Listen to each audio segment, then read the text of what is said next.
ትንሽ አንድን እንቅስቃሴ የምታደርግበት ወይም ጉዞዋን የምትጀምርበት ቦታ ላይ ተገናኝተናል። አሁን የምንሄደው ወደ አንከሩ ወይም መህልቅ ይባላል።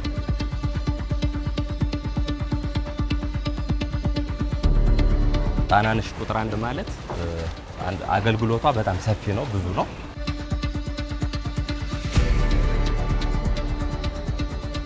በቃ አንተ እዚህ ዘላ አትገባም ወደ ውሃው ትለዋለች እና እዘላለሁ አዘልም። በዛ መሀል ክርክር ይፈጠርና ልጅም ሰክሮ ስለነበረ ዘለለ።